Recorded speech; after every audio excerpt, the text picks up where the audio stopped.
Imagine waking up in a world where everything, absolutely everything, has a price.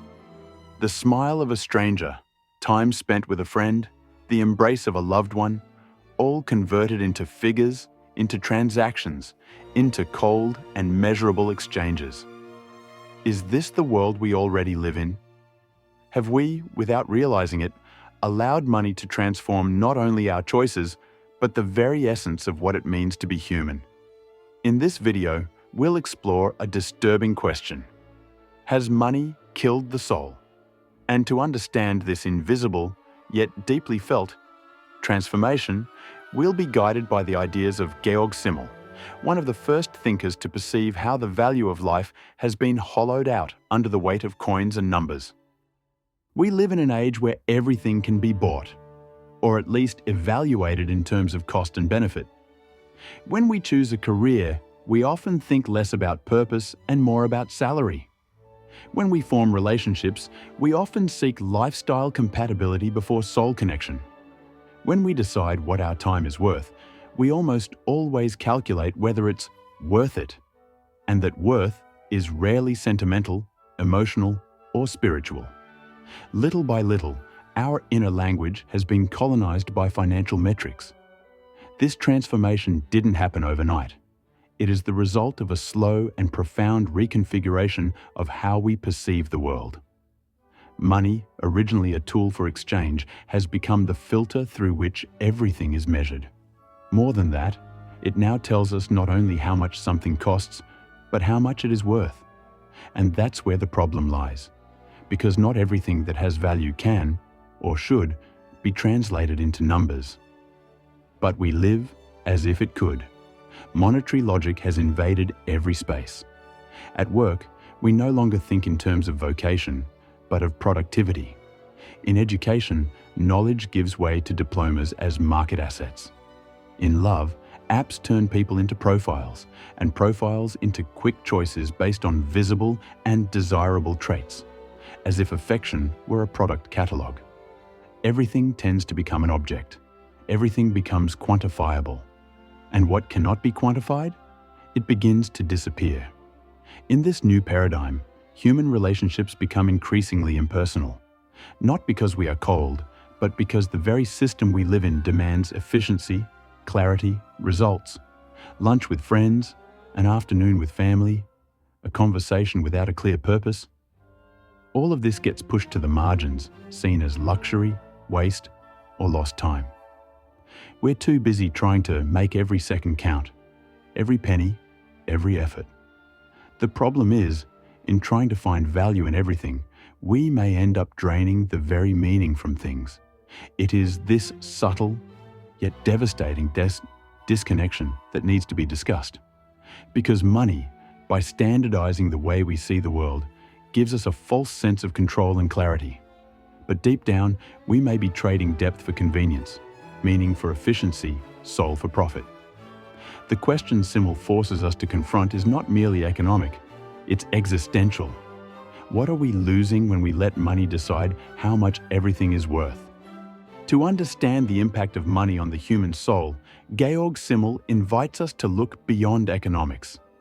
He doesn't see money merely as a means of exchange, but as an invisible force that shapes the way we think, feel, and relate to one another. For him, monetary modernity doesn't just transform objects, it transforms subjects. When everything can be bought, the value of things is no longer defined by their essence or uniqueness, but by their numerical equivalence. The result is a symbolic impoverishment. We trade meaning for price. In Simmel's view, money is the culmination of a long process of abstraction that began centuries ago. It represents the greatest distance between people and the objects of their desire. When you exchange one good directly for another, there is involvement, negotiation, a direct relationship between the parties. But when money enters the equation, everything becomes impersonal. You pay and take. The human connection disappears. Value becomes a floating figure, disconnected from any ethical, emotional, or spiritual dimension. What matters is how much it costs, not what it means. This logic of abstraction goes far beyond commerce. It contaminates our perception of the world. Time, for instance, stops being lived as an experience and starts being measured as a resource. People stop being seen in their wholeness and start being evaluated by their usefulness, influence, appearance, or ability to generate returns. Money levels everything, but not upward. It simplifies, flattens, suppresses the complexity that makes life rich and meaningful. Instead of seeing the world with sensitive eyes, we begin to use an invisible calculator in every decision. Simmel sees that this transformation leads us to a paradox. On one hand, money offers us freedom. With it, we can move across different social spaces, acquire goods, access experiences. But on the other hand, that freedom comes at a cost, the loss of depth. We become free, yes, but free within a system that conditions us to think of everything in monetary terms. The promised autonomy becomes a new form of imprisonment, where the value of living is always subordinated to the value of buying. Another central point in Simmel's philosophy is the crisis of meaning. When money becomes the universal criterion of value, it reduces the world to a mechanical and predictable logic. But humans are not mechanical. Our desires, our bonds, our emotions don't fit into spreadsheets or tables. The human soul needs mystery, beauty, and gratuity. And it is precisely this that money threatens to erase. Everything that is valuable precisely because it serves no purpose. Everything that has meaning in and of itself, not because of its price in the marketplace. Simmel does not demonize money. He simply reveals the danger of letting it become the only lens through which we view reality. The problem isn't having an economy based on monetary exchange.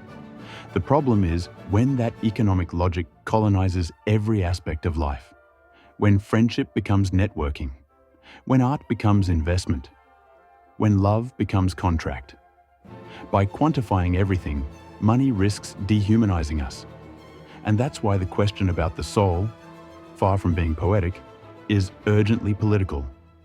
Because a society that forgets what has no price runs the risk of forgetting who it is. You feel it at work, when your productivity is valued more than your presence. It doesn't matter if you're tired, confused, or emotionally drained. What matters are the numbers, the goals, the results. Professional relationships that could be spaces for collaboration and mutual growth become performance arenas, where each person is worth only as much as they deliver.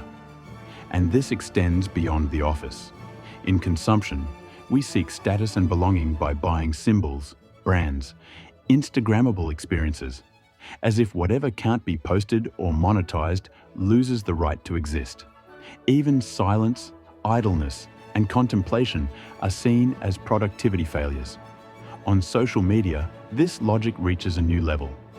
Every gesture, every photo, every opinion is turned into symbolic currency. Likes, followers, engagement. We no longer share out of authentic expression, but out of calculation. Who am I reaching? What do I gain from this? In relationships, this manifests as a kind of emotional economy. People are assessed as if they were emotional investments. Is it worth getting involved with them? What return will this give me? It's a never-ending economy, where even feelings are filtered through the lens of utility. We live immersed in this flow and often don't even realize we're trading humanity for performance, connection for symbolic capital. In the end, maybe the question isn't just whether money has killed the soul, but whether we still remember what it was like to live before everything became a number.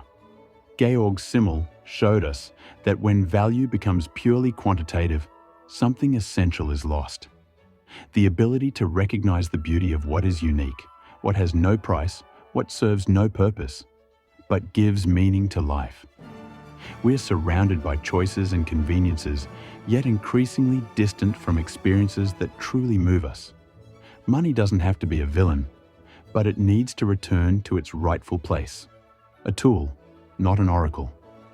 If this video sparked any doubt, discomfort, or unease in you, then it has done its job. Thinking hurts, but it also frees.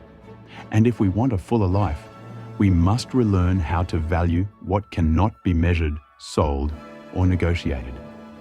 If you want to keep exploring these ideas and dive deeper into the truths that shape our relationship with money and the world, subscribe to the channel. Here, financial education goes beyond the numbers. It reaches what is most human in us,